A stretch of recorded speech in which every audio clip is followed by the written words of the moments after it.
The sound of a key turning in the front door was the last thing Margaret expected to hear that afternoon. She had always believed she had complete control over the house, especially when her son was away at work.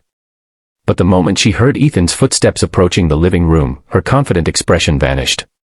Across the room, his pregnant wife, Claire, sat trembling on the edge of the sofa, one hand resting protectively over her stomach and the other wiping tears from her face. Margaret quickly stepped away from her, but it was already too late. Ethan had seen enough to know that something was terribly wrong. He had come home nearly 4 hours earlier than expected, and what he witnessed in those few seconds would force him to make a decision that would change his family forever. Only 6 months earlier, Ethan and Claire had been preparing for the happiest chapter of their lives.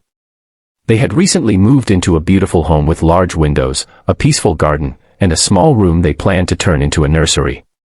Claire was expecting their first child, and Ethan had become the kind of husband who checked on her constantly, bringing her favorite snacks after work and placing his hand on her stomach whenever the baby moved. But Margaret had never truly accepted Claire.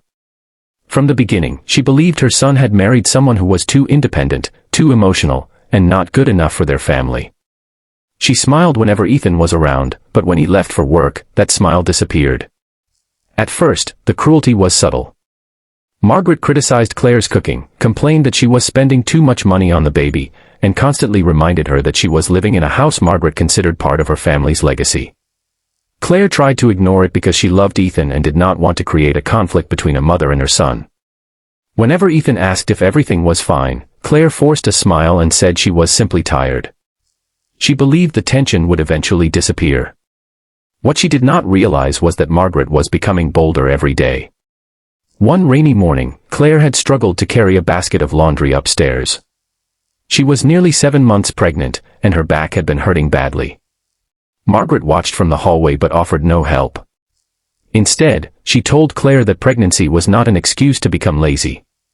Claire quietly finished the laundry, then went into the nursery and sat beside the empty crib, fighting back tears. She stared at the tiny clothes folded on the shelf and wondered whether bringing a baby into the middle of such tension was a terrible mistake.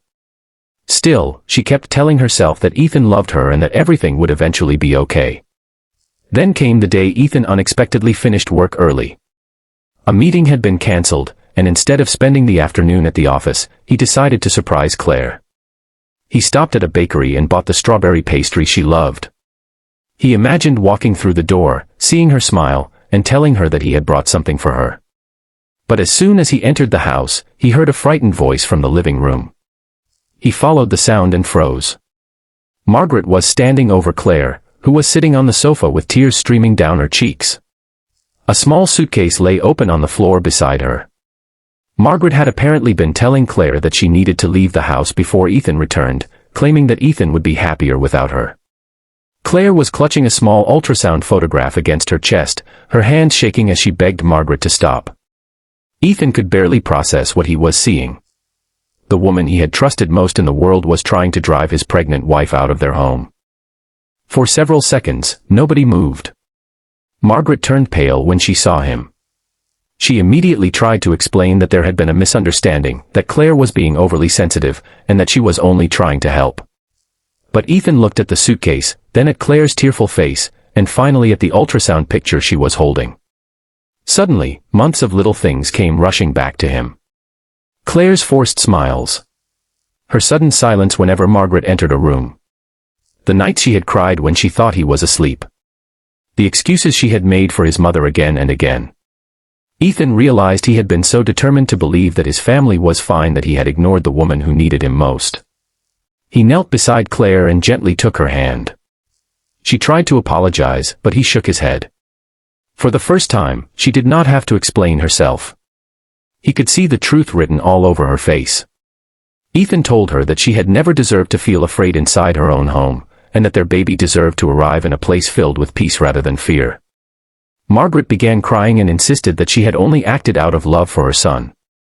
But Ethan finally understood something painful. Love was not an excuse for control, humiliation, or cruelty. He asked his mother to leave the house that evening. It was not an easy decision. Margaret was still his mother, and asking her to go felt like tearing apart a piece of his childhood. But Ethan knew that protecting his wife and unborn child had to come first. Claire watched silently as Margaret packed her belongings. She expected anger, shouting, and another painful confrontation. Instead, Ethan simply told his mother that he loved her, but love without respect could destroy a family. Weeks passed, and the house slowly became peaceful again. Ethan took Claire to her medical appointments, helped prepare the nursery, and made sure she never felt alone. One evening, while they were arranging tiny clothes in the baby's dresser, Claire suddenly felt the baby kick. Ethan placed his hand over hers, and both of them laughed through tears. For the first time in months, Claire felt safe. Margaret eventually sent a letter. She admitted that jealousy and fear had made her behave terribly. She wrote that she had been afraid of losing her son and had forgotten that becoming a husband and father meant his heart had grown, not become smaller. Ethan did not immediately forgive her, but he agreed to meet her. Forgiveness, he learned, did not mean pretending nothing had happened. It meant allowing someone the chance to become better while still protecting the people they had hurt. Months later, Claire gave birth to a healthy baby girl. When Ethan held his daughter for the first time, he cried openly. Claire looked at him from the hospital bed and smiled, knowing that the men standing beside her had finally understood what family truly meant. It was not about blood alone. It was about safety, respect, loyalty, and choosing the people you love when they need you most. Sometimes, the hardest truth is the one we discover when we least expect it. Ethan thought coming home early would be a simple surprise for his wife.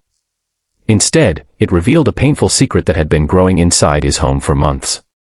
But that painful discovery also gave him the courage to protect his family, listen when silence was hiding suffering, and understand that kindness begins with believing the person who is too afraid to speak. If this story touched your heart, take a moment to share it with someone who may need the reminder that they deserve to feel safe, respected, and loved in their own home.